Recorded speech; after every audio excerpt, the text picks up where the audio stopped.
Kira yang saya hormati, yang saya banggakan para santri-santri yang insyaallah dimuliakan Allah. Amin. Terutama santri sepuh luar biasa. Biasa di diri kita ada santri sepuh. Karena kebetulan pondok saya di Semarang namanya Pondok Kasepuhan Semarang. Kalau disingkat PKS. Itu kalau kita melihat kebesaran Majapahit luar biasa. Kerajaan-kerajaan kecil yang ada di sekitarnya menganggap seolah-olah Majapahit tidak akan hancur. Tetapi kenapa kemudian Majapahit toh nyatanya hancur? Salah satu penyebabnya tidak ada regenerasi. Tidak ada regenerasi. Maka persiapkan diri panjenengan masing-masing untuk siap menjadi Menteri Agama, siap? Ya. Regenerasi, ya udah. Persiapkan diri kalian menjadi calon bupati yang berbasis santri, menjadi tentara yang berbasis santri. Makanya sekarang ini Pak Dudu, Pak Kasat sedang menggalakkan pendaftaran atau penerimaan Tamtama, Bintara, Sumber santri baru terlaksana kemarin gelombang pertama. Kemudian di samping tidak ada regenerasi, kemudian rebutan adalah salah memilih pembisik. Salah memilih pembisik, salah memilih penasehat. Maka nanti panjenengan kalau jadi RT, Pak, tolong pilih penasehat RT yang bijaksana. Sebab ketika salah memilih pembisik, salah memilih penasehat, akan besar kemungkinan salah mengambil keputusan. Kisah Pandawa. Pandawa itu hanya 5 orang. Kurawa jumlahnya 100. Tetapi ketika Kurawa, pangeran tertua namanya Duryudana, lebih memilih penasehatnya dengan Sengkuni, tukang adu domba dan lain sebagainya, maka menjadi kebijakannya salah, maka menjadi hancur. Kemarin kita sudah sampai Indonesia merdeka, betul? Sampai kepada Jenderal Sudirman, itu pakai kendaraan Kaman Danu, kadang Muhammadiyah, kadang NU. Nggak usah dipermasalahkan.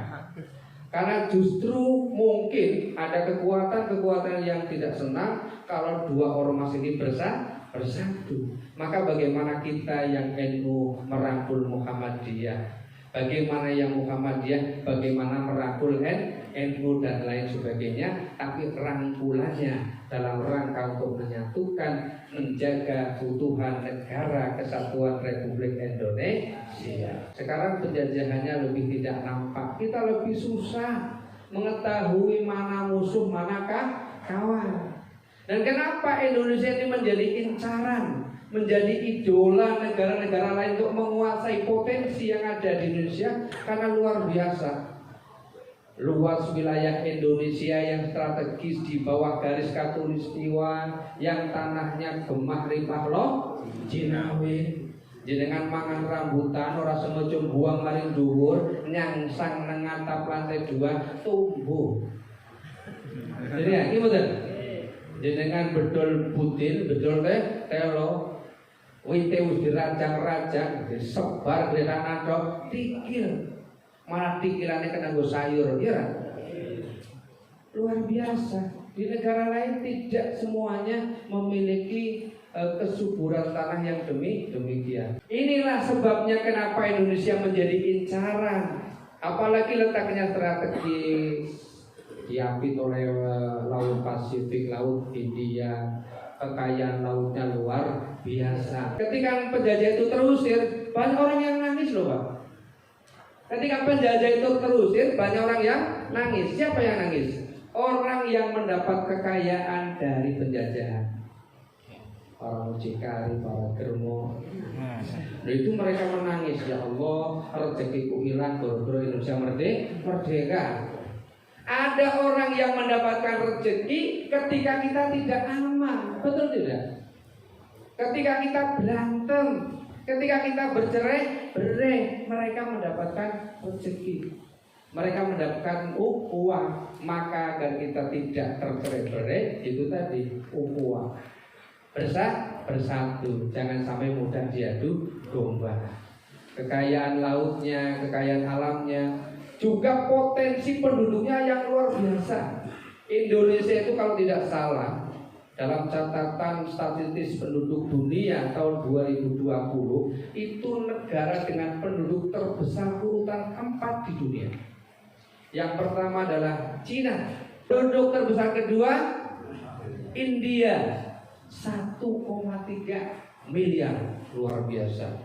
Maka India itu kalau orang Indonesia haji naik bis ono sing ngadeg wae laporannya sampai Indonesia. Wah, jamaah haji terlantar, jamaah haji tidak diperhatikan, padahal ono sing ngadeg siji loro. Dia itu kalau lagi musim armena, jangankan ngadeg nang bis, nglantung nang dhuwur bis pirang-pirang. Ora apa-apa iki.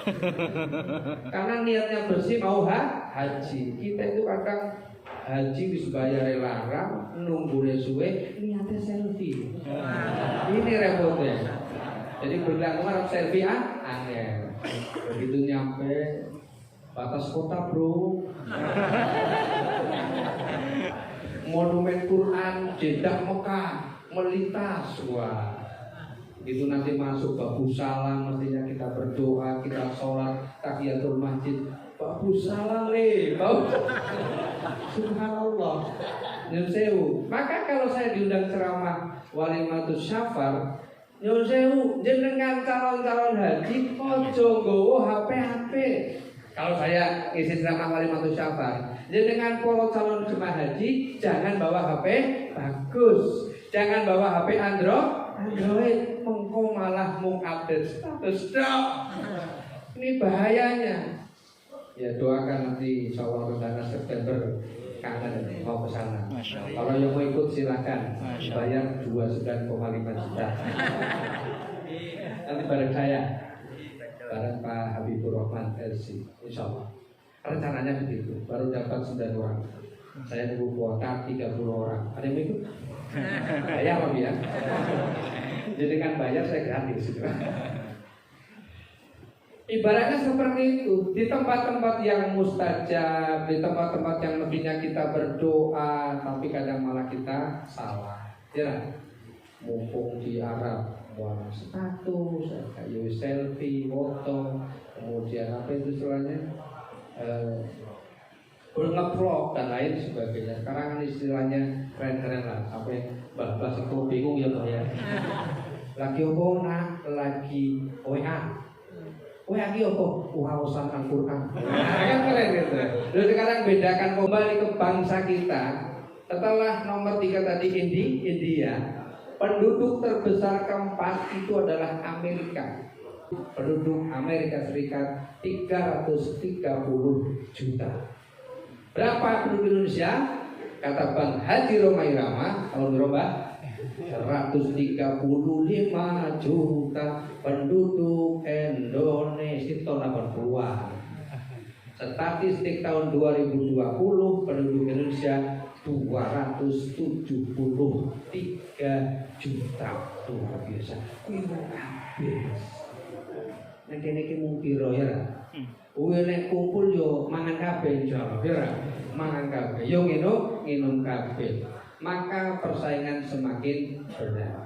Ketika mungkin orang yang bersaing kalah, tidak bersabar, tidak menyerahkan takdirnya kepada Allah, ala bidzikrillah tatmainnul qulub, tidak menyadari bahwa hanya menyerahkan urusan kita kepada Allah, hati kita akan menjadi tenang, hati kita akan menjadi damai. Maka tidak sedikit nyuwun sewu mungkin orang-orang, jangan sampai menimpa generasi muda, rela menjual bangsanya, rela menjual negaranya demi keuntungan pribadinya. Jadi jangan dikira ketika penjajah datang tidak ada yang senang, betul tidak? Ketika penjajah datang ada yang senang, ketika penjajah pergi ada yang menangis. Tinggal posisi kita di mana dalam konteks liyabluwakum ayyukum ahsanu amala. Ya kita ikut senang ketika penjajah pulang, kita ikut sedih ketika penjajah datang. Kenapa mereka bisa datang? karena kita tercerai berai, karena kita lemah, karena kita tidak bersatu.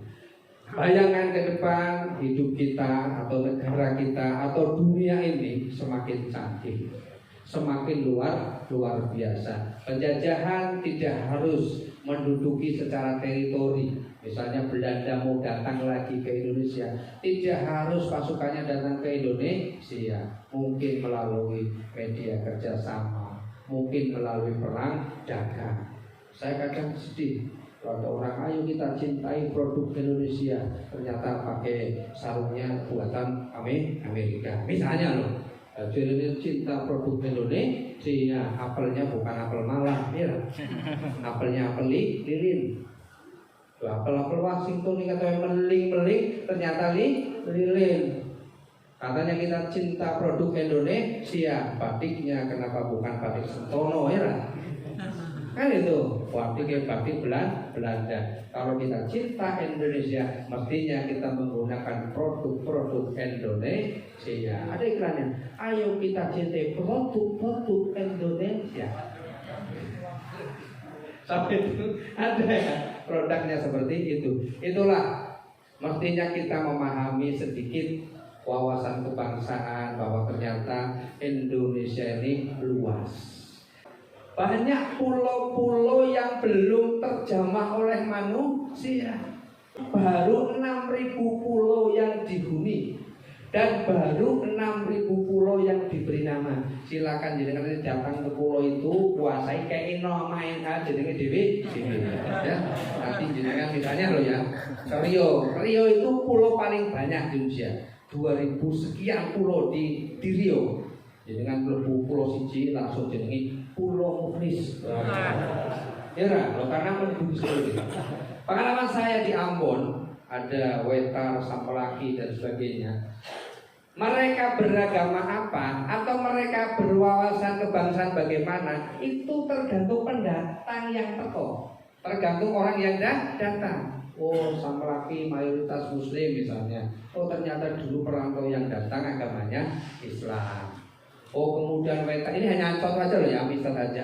Oh, Pulau Wetar misalnya, penduduknya beragama Kristen, wawasannya misalnya ke Inggris-Inggrisan atau ke Barat-Baratan karena yang datang para misio. Nah, misalnya seperti itu. Maka kalau kita ingin mengamankan pulau-pulau, jangan khawatir ora iso manggon Jawa. Penduduknya paling banyak sedunia. Maka silahkan datang ke pulau-pulau luar di luar Jawa, masih menunggu terbentang luas. Itu baru pulau yang begitu banyaknya, begitu luasnya, sampai saking okehe, saking banyaknya, saking luasnya. Nah, kita tidak lagi mempermasalahkan dunia politik. Sempat ramai ada yang lepas, sempat ramai ada yang hilang. Maka penura lepas, penura hilang, ayo jenengan awak ke sana. Tur sampai dakwah ke sana. Jangan sampai diambil oleh orang lain, jangan sampai dikuasai oleh negara lain. Itu baru puluh. Potensi kita yang begitu banyak bisa menjadi potensi positif, sekaligus juga bisa menjadi potensi negatif. Yaitu tadi saking ombone kadang kewalahan.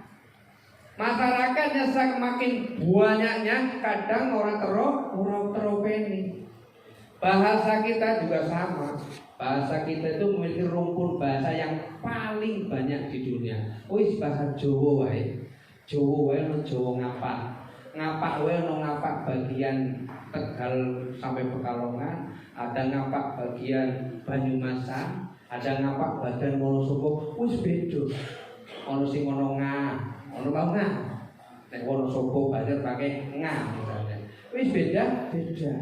Dari bahasa ini subhanallah, terjemahnya artinya bisa berbeda-beda. Saking kayanya ragam bahasa kita. Nang Inggris orang kejengkang orang. Orangnya tipe ya fall gitu aja. Falling in love, jatuh cinta gitu. Tapi orang kejengkang cinta orang loh ya. Orang kiranya orang kejengkang cinta enggak ada.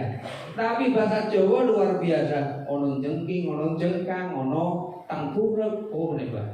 Ungil sampai ngerti bahasa. Suku juga begitu, beribu-ribu suku kita. Dan paling banyak ternyata suku di Jawa. Cuma kadang kita tahu tukune ngertine suku Jawa. Jawa ki pulo. Sukunya beda-beda, ada Tengger, ada Baduy, ada Sunda, ada Betawi, ada Jawanya Jawa. Banyak sekali dan kita tidak memahami di mana begitu banyaknya suku, begitu banyaknya bahasa. Terkadang sebanyak suku, sebanyak bahasa, adat istiadatnya juga berbeda-beda. Itulah Al-Quran mengingatkan lita'arofu, agar kita saling mengenal. Kenapa? Karena bisa jadi adat istiadat di kampung yang satu berbeda makna dengan adat istiadat di kampung yang lainnya. Mungkin kita sudah biasa bersendau gurau, bercanda dengan memukul pantat kawan kita, betul? Tapi ada suatu adat di mana pantat sangat berharga. Jangan coba-coba menyentuh pantat. Kan gitu. Loh, dalam satu bahasa saja bisa jadi kita berbeda-beda. Kalau di Palembang seorang anak, ada orang Palembang? Halo? Alhamdulillah, jadi salah orang itu. Di Palembang itu seorang anak bilang kamu, bilang kau sama bapaknya, itu biasa deh. Biasa Pak Nyunsewu. Tapi jangan coba-coba dijawab kamu loh Pak. Iso-iso kena pasal durhaka ya lah. Bukan hanya ufi walatan harhuma ya lah. Tak ora sopan ngundangi kamu kau. Tapi ada di beberapa daerah yang panggil kau, panggil kamu, itu sudah biasa. Kamu mau kemana Pak? Kalau dijawab kan panjenengan pada tindak putih Pak. Walaupun Indonesia, Bapak mau kemana Pak? Nggak mungkin bilang kamu, nggak mungkin bilang kau. Nah, perbedaan-perbedaan inilah harus kita pahami agar ketika kita berusaha merekatkan, ketika berusaha menyatukan budaya-budaya yang berbeda, oh ternyata ada adat istiadat yang mungkin baik di mata kita, tidak baik di mata orang lain. Benar untuk kita belum tentu untuk orang lain. Baik untuk orang lain belum tentu untuk kita. Inilah kita harus menghormati perbedaan adat istiadat, perbedaan budaya yang terjadi di masyarakat kita, sehingga kita dengan arif, terutama Nahdlatul Ulama, dengan arif mengambil hukum dari kebiasaan. Situasi yang berbeda, hukumnya berbeda. Dari mana itu? Dari kias. Ini betul. Jadi subhanallah, kita mengambil dasar hukum yang luar biasa dari perbedaan-perbedaan masyarakat yang berbeda. Insya Allah kita memiliki kecerdasan moral, kecerdasan teritorial yang luar biasa, menjembatani orang-orang yang begitu beraneka ragam. Nah, jumlah keragaman tadi yang saya sebutkan, jumlah keragaman bahasa, jumlah keragaman suku, pulau dan sebagainya, yang begitu banyak jumlah penduduknya, yang begitu luas wilayah Indonesia. Belanda itu hanya sekuku ireng Indonesia. Belanda itu hanya sak pulau Jawa wae orang. Nopo iso jajah Indonesia suwe Mas ya. Iso jajah suwe banget. Kita tidak bersatu. Nah, jangan sampai potensi alam yang kaya raya, yang luas, yang orangnya banyak ini justru malah menjadi potensi negatif. Bagaimana kita membangun potensi yang ada ini menjadi potensi positif. Kita sudah disatukan dalam wadah Negara Kesatuan Republik Indonesia. Kita sudah disatukan dengan bendera merah putih. Dalam bendera merah putih itu, kalau kita mendengar wasiatnya apa? Ada harga diri bangsa. Maka tidak boleh jenengan sembarangan mengibarkan merah putih koyo jemur pakaian cak rentuk osar PBB 3 orang ya langkahnya kudu tegak. Ya walaupun sendirian ya paling tidak disampirkan di pundak, kemudian diikatkan, jangan sampai jatuh ke tanah. Karena tegaknya bendera merah putih itu banyak sekali para ulama yang bergelimpangan, yang berjatuhan ke tanah. Kita hargai mereka, kita hormati mereka, dilambangkan dengan hormat bendera. Bukan musyrik, ya, hanya hormat bendera. hormat bendera kok musyrik kira. Musyrik itu musik kira ya. Musyrik kita hormat bendera. Oleh karena itu mari saya mengajak kepada para santri semua, para jamaah sekalian yang mungkin tak dari mana negaranya masing-masing, ayo di lingkungan panjenengan masing-masing menjadi agen persatuan, menjadi agen toleransi, menjadi agen ukhuwah, menjadi agen pemersatu, menjadi contoh. Walaupunlah tidak bisa mempengaruhi jumlah yang begitu besar, paling tidak menjadi contoh bagi dirinya sendiri. Ibda binafsi, mulai dari diri sendiri. Maka ancaman kabur maktan indallahi antakulu namala taf'alu. Ancaman hukuman berat bagi orang yang suka mengajarkan kebaikan, suka mengajarkan ini itu, tapi kita tidak melakukannya. Ibda binafsi. Kita mengajak orang sholat, ayo kita sholat. Seperti Rasulullah mencontohkan kepada kita, apa yang beliau omongkan pasti terlebih dahulu beliau melakukan. Apa yang beliau larang pasti terlebih dahulu beliau tinggalkan. Inilah tanggung jawab kita.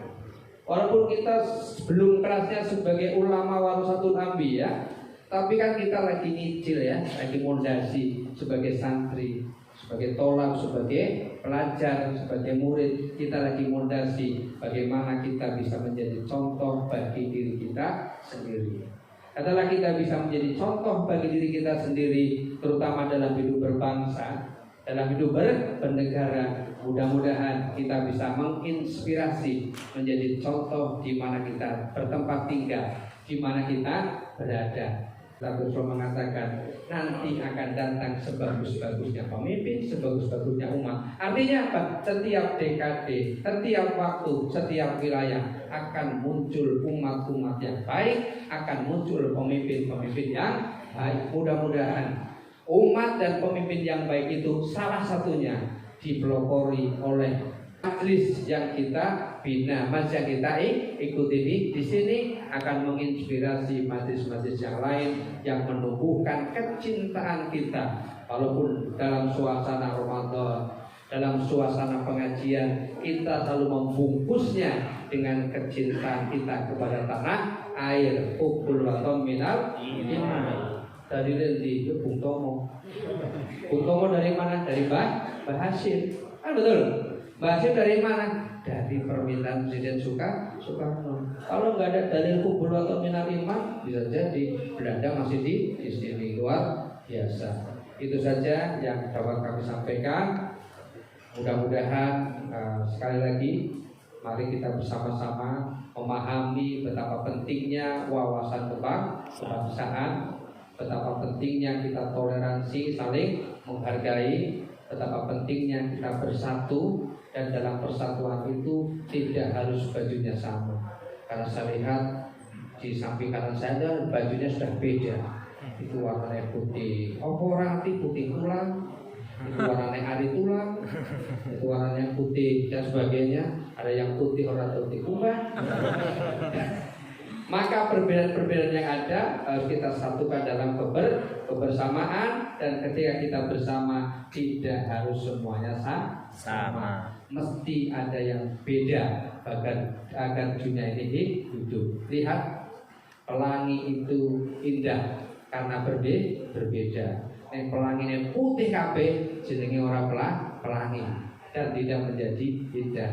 Indahnya pelangi karena beraneka ragam dan tidak ada yang saling menonjolkan diri. Sama dengan kita diajarkan oleh Rasulullah untuk hidup bersama. Tidak boleh kita mengatakan kita yang paling benar, tetapi bagaimana kita berlomba-lomba berbuat kebenaran. Demikian yang dapat kami sampaikan, kurang lebihnya mohon maaf. Billahi taufiq wal hidayah. Wassalamualaikum warahmatullahi wabarakatuh.